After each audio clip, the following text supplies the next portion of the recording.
Today, we're taking a look at how politics have hijacked religion, how pseudo-Christian behavior is the opposite of what Jesus teaches, and how it ended up this way.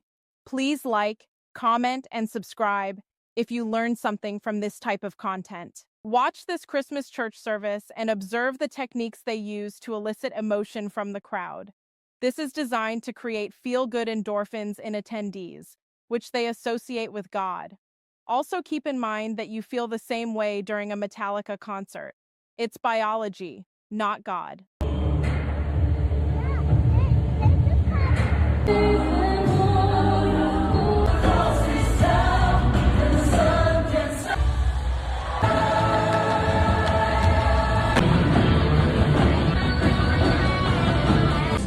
Because this news was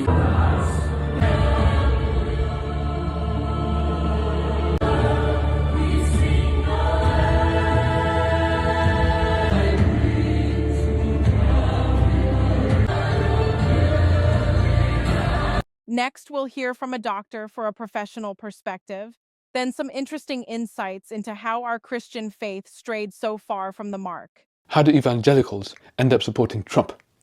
How do people of faith end up supporting a man who is now a felon with multiple convictions, who has been very known and by his own admission behaved in extremely misogynistic ways towards women, including sexual assault and violence, which he's also been found culpable of in a court, who is regularly found to be dishonest and who is consistently abusive and derogatory to other people?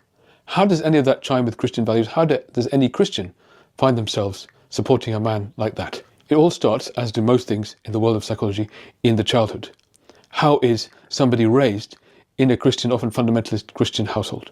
Well, the first rule in those households tends to be adherence to certain behaviors, being able to follow a Christian morality, Christian ways of behaving, and certain codes of conduct.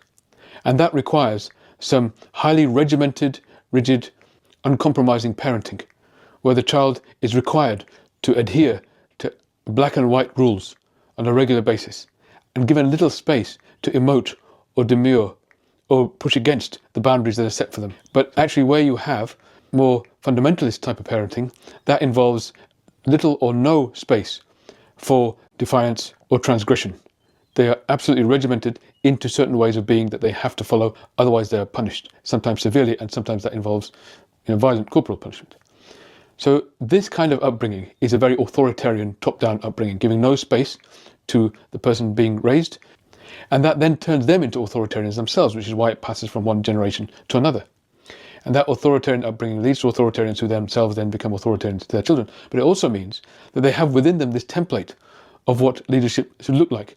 It should be black and white, and they should know their place within that dynamic where they cannot question, they cannot challenge.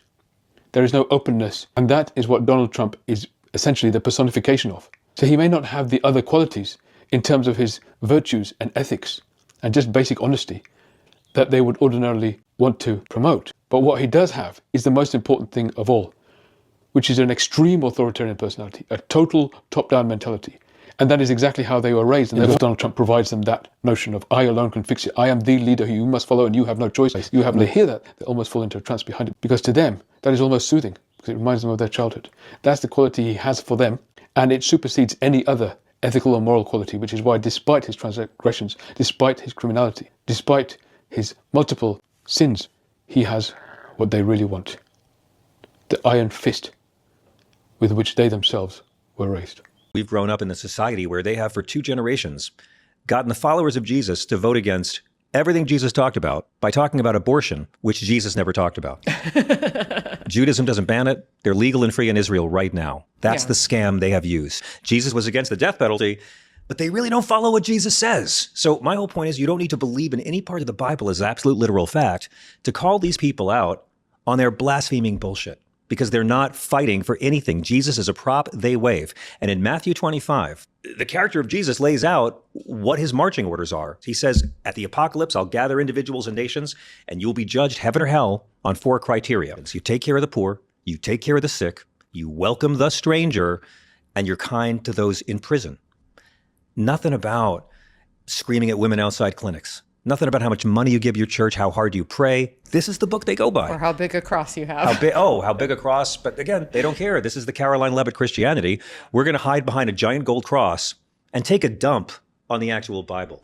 And then the whole Trumpist ethos is about wielding power. And so here you have an opening for the Christian nationalist, Christian authoritarian type, because they have a kind of mind meld with Trump and their view of power. So I think if you talk to people who have any real experience with the Trump administration, they know who he is. Many other Republican presidents don't have the same, or Republican candidates don't have the same authoritarian view of the world. And so they're not going to have that mind meld with these more Christian authoritarian voices. If your brand of Christianity is cheering on ICE agents and federal agents, tearing babies out of their beds in the middle of the night to zip tie them and put them in a van, don't be shocked when people want nothing to do with your religion. I had to confirm this with 5 sources before I was willing to make a video about this because I was so convinced that this is fake. It is not. Watch this video and then let's talk about it. In the fall, we will host the first ever Patriot Games, an unprecedented 4-day athletic event featuring the greatest high school athletes, one young man and one young woman from each state and territory. But I promise there will be no men playing in women's sports. You're not going to see that. You'll see everything but that. To help carry out these exciting plans, we have created a new public-private partnership. It's called Freedom 250. Working with states, companies, and organizations across the country, we will renew the patriotism, pride, and pioneering spirit of America and lay the groundwork for the next 250 years of independence and freedom. I don't have my Hunger Games series books available. I can't read this verbatim for you.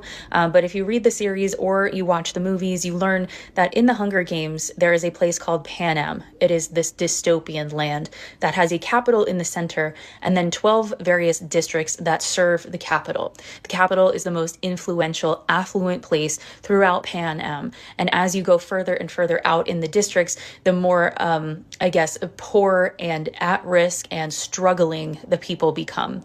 And so what happens is every year there is something called the reaping, and each of the 12 districts selects through a lottery system one boy and one girl who will go to the capital, train, and then fight to the death, the literal death, in something called the Hunger Games. And whoever is left standing at the end is deemed the winner.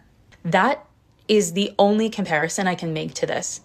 And at this point, I feel like not only are we living the playbook of the Yahtzees, we are now living the playbook of dystopian novels on purpose. Now, can you tell me what the fuck has happened to Christians in America? They've been manipulated into trading Jesus for an illusion of power. Subscribe and follow for more.